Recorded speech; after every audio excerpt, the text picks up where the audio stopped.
Bon, mais moi je vais vous présenter le livre de Joël Zask qui s'appelle Zoocity. On est très très loin du sujet précédent.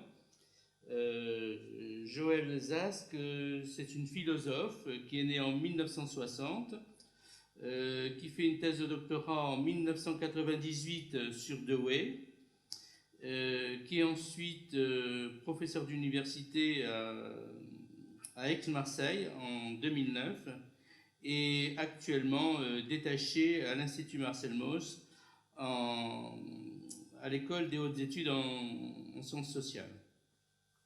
Alors, elle a fait un certain nombre d'ouvrages, hein, c'est une spécialiste de Dewey et une spécialiste aussi de la démocratie sociale. Les ouvrages de Joël Zask sont Quand la place devient publique, La démocratie au champ, Quand la forêt brûle, alors c'est sur les feux immenses là, qui prennent un peu partout, une introduction à John Dewey, et il faut aussi compter dans son travail les traductions de John Dewey, donc en particulier Écrits politiques chez Gallimard, Expérience et nature chez Gallimard et Le public et ses problèmes. Voilà pour la présentation. Alors sinon, pour parler de ce livre, il faut commencer par ce qui est arrivé au printemps 2020, en plein confinement. On découvre que le spectacle des animaux sauvages qui passent sous les fenêtres des habitants, dans le monde entier d'ailleurs, donc des canards, des chevreuils, des paons, des kangourous, des singes, et beaucoup de personnes font des vidéos qui circulent dans le monde entier. Alors évidemment, ce phénomène n'est pas nouveau, mais ce qui est nouveau, c'est son ampleur. Et ce phénomène suscite à la fois émerveillement et crainte. Il suscite aussi des interrogations. Comment une ville conçue pour repousser les animaux peut-elle leur servir en même temps de refuge? Quelles sont les causes de ce phénomène? N'y a-t-il pas une confusion entre les territoires, entre l'urbain et le rural? L'urbain végétalisé qui est devenu protecteur des animaux, et le rural qui devient de plus en plus hostile. Enfin, est-ce qu'il y a une limitation à la migration des animaux sauvages vers les villes? L'enjeu de cet ouvrage est d'enquêter de façon circonstanciée et réflexive, explicative, sur ce phénomène, et de réfléchir sur un phénomène qui est appelé à s'amplifier. Que se passera-t-il si de nombreux animaux s'installent durablement et massivement dans nos villes? Pour le dire de façon très concise, ce livre revisite le mythe de l'Arche de Noé. Il pose les conditions d'un réaménagement de la ville avec des frontières indispensables permettant la cohabitation avec des espèces sauvages. En un mot, est-ce qu'une ville écologique est possible? Pensable. Alors, concernant la matérialité de ce livre, c'est un livre qui comprend 244 pages. Il est très facile à lire, le sujet s'y prête aussi. Il est composé de 26 petits chapitres, entre 6 et 10 pages. Et je dirais que c'est plus un cheminement qu'une construction conceptuelle. Mais au bout du compte, il peut constituer une sorte de caisse à outils pour le citoyen écologique en vue d'habiter la ville. Alors, évidemment, c'est difficile de traverser ces 26 chapitres. Alors, ce que j'ai essayé de faire, c'est de trouver à travers le cheminement les étapes qu'on pouvait voir. Alors, j'ai trouvé qu'il y avait en fait 3 étapes. Du chapitre 1 à 10, la présentation des faits, ainsi que le pourquoi et le comment du phénomène. Chapitre 11 à 16, où elle pose plutôt les conditions d'une cohabitation avec les animaux sauvages. Et troisième étape, le chapitre 17 à 26, l'arrivée à quai de la cité multispéciste et le moment où on est prêt à monter à bord d'une nouvelle arche de Noé écologique. Donc j'aborde ces différentes étapes. Tout d'abord, quels sont les faits? Les faits, c'est l'apparition d'animaux sauvages dans la ville. Fait qui n'est pas nouveau, mais qui concerne de nouvelles espèces et fait qui devient massif. Je prends le cas du renard. Renard, il y en a 1300 à Londres et à Zurich, une centaine à Paris. Multiplication des espèces, on compte 600 espèces différentes d'animaux sauvages à New York, 1500 à Paris. Et parmi ces espèces, on trouve des gros gibiers entre guillemets bien sûr, des hyènes et des éléphants en Inde, des ours au Canada, des kangourous en Australie. Alors ce que l'on sait, c'est que ce phénomène est lié à deux facteurs. Le premier, c'est la détérioration des espaces naturels et la surexploitation des forêts, la destruction des forêts. Et le deuxième phénomène, c'est l'amélioration du biotope urbain. D'une façon générale, on dirait que ce phénomène est le symptôme et l'effet des dérèglements écologiques. Et c'est ainsi que beaucoup d'animaux trouvent meilleur refuge en ville comme milieu naturel. C'est le cas par exemple des abeilles, parfaitement acclimatées à la ville où elles trouvent un gîte facile, un milieu sans prédateurs et une nourriture abondante. Alors, ce qu'on peut dire aussi pour expliquer ce phénomène et la façon dont on le vit, c'est que la présence des animaux sauvages en ville modifie et ébranle les représentations de la ville. Depuis longtemps, la ville est pensée contre la nature. On construit des villes avec des hauts murs pour se protéger. Elle cite l'exemple de Jéricho, une ville de plus de 10 000 ans. Se protéger donc des invasions, mais aussi des animaux sauvages. Alors, et bien sûr que la ville a changé de nature, mais cette représentation de la ville subsiste. Et on dirait, pour aller un peu plus loin, que le projet urbain procède des progrès de la civilisation qui s'inscrit en opposition avec la nature, notamment en rupture avec l'animalité. Et de là procède l'idée d'une cité idéale. Alors cette cité idéale a été tracée depuis très longtemps. Elle cite Hippodamos de Milet au 5e siècle, au 5e siècle avant Jésus-Christ. Mais ce modèle de rationalité de la cité idéale a été repris par à peu près tous les architectes jusqu'à Le Corbusier. Alors la cité idéale, c'est souvent un projet totalitaire, pensé pour le bien et le bonheur de l'homme, mais dans lequel il n'y a pas de place pour les animaux. Alors les exemples abondent, bien sûr, du projet de Urbino au XVIe siècle jusqu'au familistère de Owen, et jusque, anecdotiquement, bien sûr, Célesteville, vous savez, la petite ville de Babar, avec des maisons au bord de l'eau, entourées de fleurs et d'oiseaux. Tout y est rigoureusement maîtrisé et utile, en vue d'améliorer le cadre de vie et selon une exigence hygiéniste. C'est que dans ce préjugé de la ville construite pour l'homme, et uniquement pour l'homme, on s'enferme dans ce préjugé en oubliant le modèle de la cité. Alors on oppose la ville et la cité. Là où la ville est abstraite, verticale, hiérarchique, totalisante, fermée, opposée à la nature, fragmentée, sectorisée, la cité est d'origine plus démocratique, adaptée au contexte, aux besoins humains, ouverte, intégrée, intégrant la nature. C'est un lieu à partager et un lieu de pluralité. C'est cette cité comme une communauté de vie heureuse que souhaite Aristote et qui est occultée par la présence des animaux sauvages. De même qu'il y a un préjugé sur la conception de la ville, il y a aussi des préjugés concernant la conception de l'animal. Il y a un préjugé sur l'animal en ville. Alors cet animal qui apparaît en ville est toujours un animal dénaturé, modifié dans son essence, n'ayant pas sa place en milieu urbain. Il y a d'un côté la ville, lieu privilégié du domestique, et de l'autre, alors je m'excuse parce que c'est un mot qui revient tout le temps, c'est une sorte de concept, le wilderness, le lieu privilégié de l'animal sauvage. Alors on donne comme exemple le paresseux. Alors le paresseux, c'est une sorte d'ours au pelage broussailleux vivant dans la forêt amazonienne.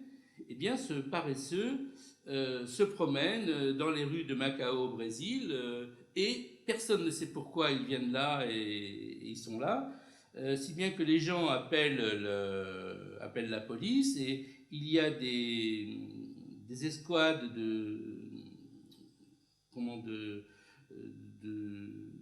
de gens qui les protègent, qui s'occupent d'eux, des sauveteurs, voilà, qui les ramènent dans la forêt. Mais une fois qu'ils sont ramenés dans la forêt, dans leur milieu naturel, eh ils reviennent avec the call of the city, donc l'appel de la ville. L'animal est donc quelque chose d'indésirable, pour une deuxième raison, parce qu'il réveille l'angoisse de prédation. Cependant, il faut dire que cette prédation, comme beaucoup de choses qu'on va voir tout au long du livre, c'est que c'est un préjugé ambivalent. Tantôt le sauvage représente la force du mal, la cruauté, la férocité, et tantôt il éveille l'imaginaire du wild, la force de l'intelligence, de l'instinct juste, le symbole de la bravoure que l'on retrouve notamment dans les documentaires animaliers. L'animal est d'autre part vécu comme antagoniste et souvent en termes de conflit. Il est soit maîtrisé, domestique, intégré aux besoins et au mode de vie humain, soit rejeté parce qu'il est inquiétant, incontrôlable et dangereux. Dès qu'il y a prolifération, il y a exaspération, besoin d'expulsion et d'élimination. Il est vécu dans ce cadre-là comme une invasion, une colonisation, une sorte de délinquance entre guillemets sauvage. En tout cas, c'est ce qui se passe avec les perruches et les frelons asiatiques, les dromadaires d'Australie, les élans à Anchorage, les macaques à New Delhi, et aussi avec les ours, les loups. Tous ces animaux suscitent des craintes ancestrales, imaginaires, mais aussi des craintes sanitaires, si bien qu'on passe d'un extrême à l'autre, de la biophilie à la biophobie. Enfin, si cet animal est rejeté, c'est aussi parce qu'il est sans foi ni loi, parce qu'il s'installe dans une sorte de vide juridique. Et quand l'animal est errant, eh bien, il devient nuisible. C'est pourquoi il fait l'objet de politiques d'éradication et de contrôle. L'animal sauvage est donc voué à la fourrière, à l'abattage, au piège, au déplacement. Et on signale aussi que le marché des produits nuisibles est en constante augmentation. Mais comme on le voit là aussi, ces politiques sont ambivalentes. On veut d'une part se débarrasser des animaux sauvages, mais en même temps, on étend les espaces verts et on multiplie les mesures de protection de la biodiversité. Donc il y a un double discours, un discours de la bonne conscience, mais qui n'empêche pas d'affirmer que l'animal sauvage n'est pas le bienvenu, avec cette autre réalité qu'on a beau les éliminer, ils reviennent toujours. Ils se repeuplent, ils colonisent les mêmes lieux et ils régulent leur population. Alors que faire? Comment penser la ville en tenant compte de l'ambivalence affective? Comment articuler empathie et détestation dans un projet de coexistence avec les animaux sauvages? Comment faire? Avant de répondre à cette question, il faut appréhender les conditions susceptibles de construire une problématique d'insertion de la vie sauvage dans la ville. Et Joël Zask donne quelque chose comme 6 conditions. En premier lieu, ce qu'il faut opérer, c'est une réforme de nos modes de pensée à l'égard de l'animal et modifier notre regard ou notre rapport à l'animal. Engager une réflexion critique sur les catégories clivantes liées à notre imaginaire anthropologique ou anthropomorphique, on dirait plus, et en particulier la distinction qu'on fait entre sauvage, domestique et féral. Le sauvage lié à l'imaginaire du wild, le domestique à l'imaginaire de la dépendance et de la soumission, et le féral lié à l'imaginaire du bâtard parasite. Le féral, ce sont ces animaux qui étaient domestiques et qui retournent à l'état sauvage. Alors, il faut considérer que l'animal n'est pas nuisible en soi et que les catégories qui permettent de le situer sont mouvantes et elles s'inscrivent dans un écosystème évolutif avec des relations réciproques. Ce qu'il faut intégrer, c'est plutôt la réalité des liminaires résidents, c'est-à-dire ces animaux qui vivent dans l'environnement humain, et accorder aux animaux sauvages un statut de résident, une sorte de droit de cité animale. C'est le cas, par exemple, des singes mendiants en Inde, ou des goélands à Marseille, ou des vaches sauvages en Corse. Une deuxième condition, ce serait de reconnaître que la nature est imprévisible. Le caractère imprévisible de la nature, c'est ce qui fait son essence, comme l'ont remarqué des auteurs comme Thoreau, Réaumur, Buffon. On ne peut pas prévoir quel va être le comportement de l'animal. Et les animaux dans la ville démontrent bien que le travail de la civilisation n'efface pas la nature, le wilderness persiste. En troisième lieu, il convient de se méfier de l'empathie spontanée qu'on peut avoir à l'égard des animaux, car cette empathie peut conduire à l'erreur.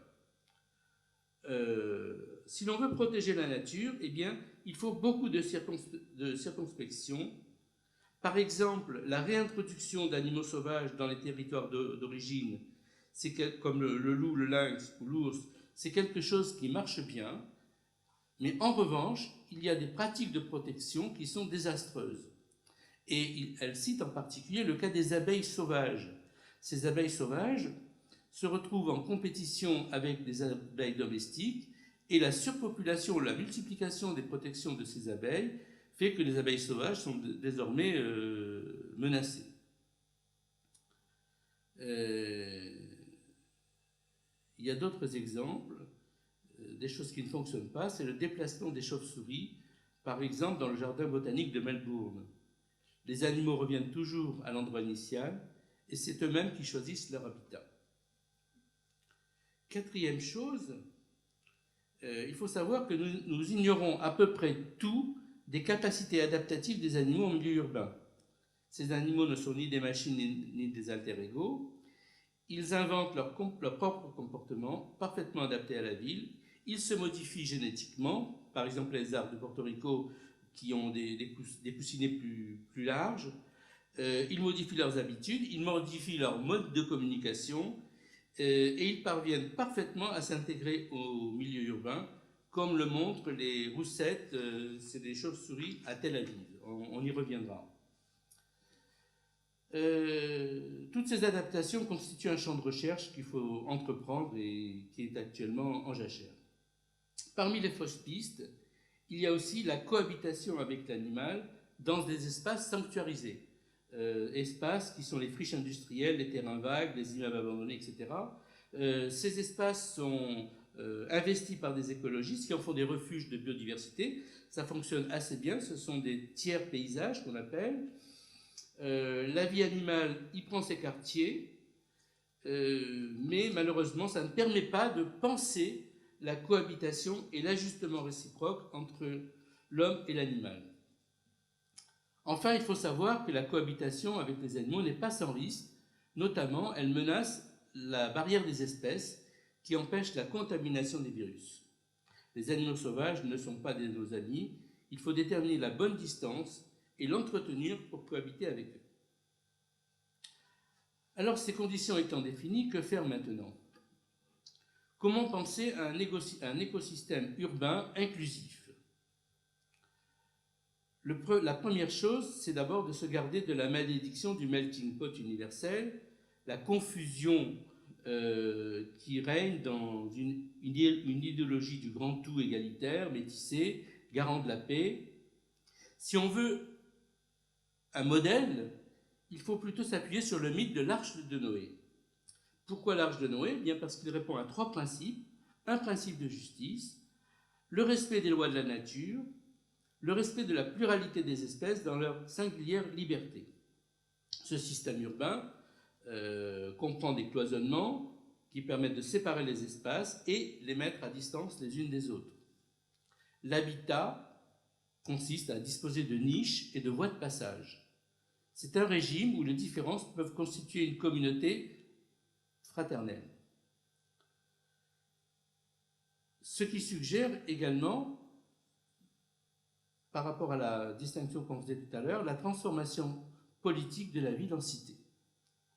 La future ville écologique sera une cité de niche, où le problème ne sera pas d'habiter ou de cohabiter, mais de vivre ensemble dans l'intelligence du voisinage. C'est la notion de voisinage qui devient un concept central, parce que c'est une dialectique de la proximité et de la distance, une dialectique qui définit une géographie du hasard de la relation informelle, avec des liens faibles, des échanges flottants, libres et désintéressés.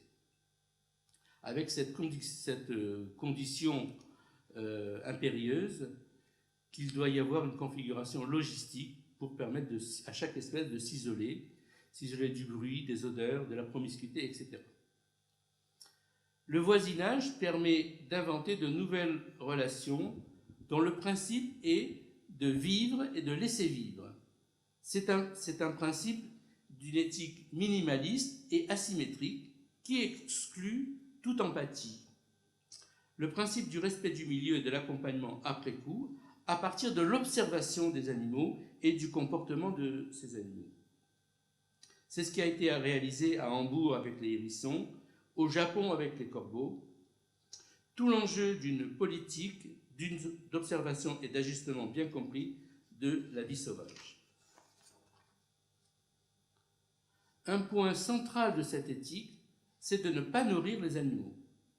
C'est une sollicitude compassionnelle qui est une habitude chez nous, mais qui comporte des effets pervers parce qu'elle modifie le comportement des animaux, elle efface la peur de l'homme et les rend agressifs. On a le cas des ours et des goélands, et elle aggrave les déséquilibres écologiques.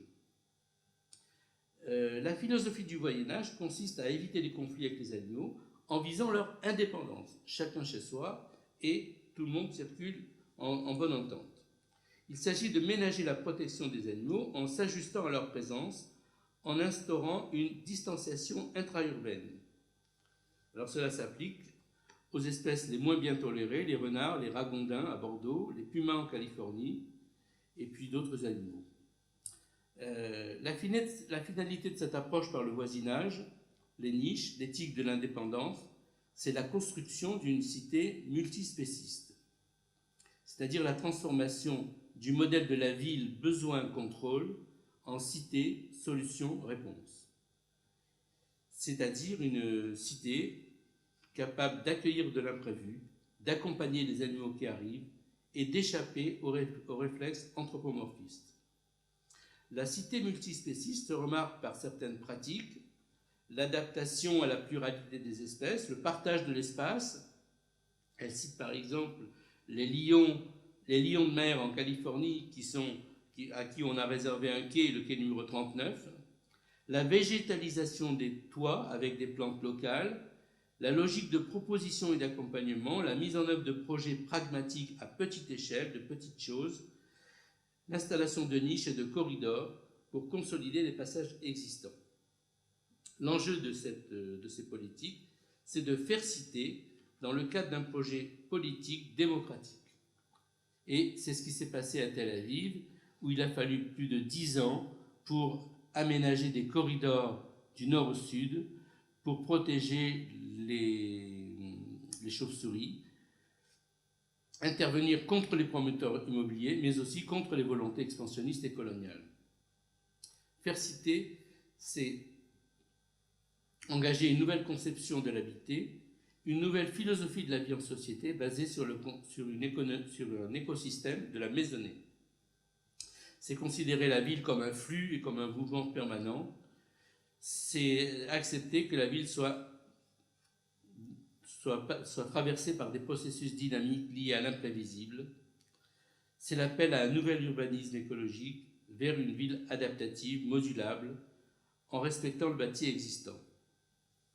En forme de conclusion, je voudrais simplement évoquer le passage du possible au réel en présentant le cas de Tel Aviv. En 1960, Tel Aviv est envahie de roussettes, ces fameuses chauves-souris agricoles.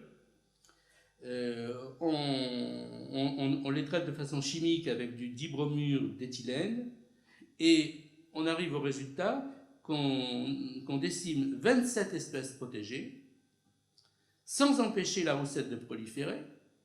Et non seulement elle ne prolifère pas, mais elle va s'installer dans d'autres centres-villes. Donc il a fallu l'intervention de l'urbaniste Patrice Guedes, une conception d'un plan d'ensemble adaptatif de cohabitation des espèces, et cet écosystème est devenu viable. Les arbres climatisent la ville, les animaux prospèrent et les gens font leurs affaires. Une alliance qui a été conclue. C'est une esquisse du nouvel arche de Noé qu'il convient d'envisager pour la cité écologique de demain. Voilà. Merci.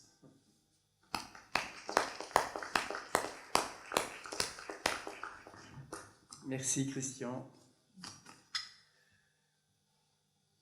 Des interventions ?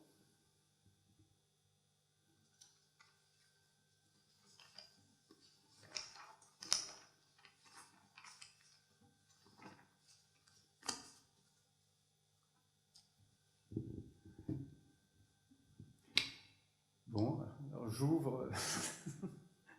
Je la trouve bien optimiste et ce que je me suis dit, tu vois, c'est très bien d'envisager l'ouverture de la ville aux animaux sauvages, mais encore faudrait-il qu'elle soit déjà la ville adaptée aux animaux domestiques.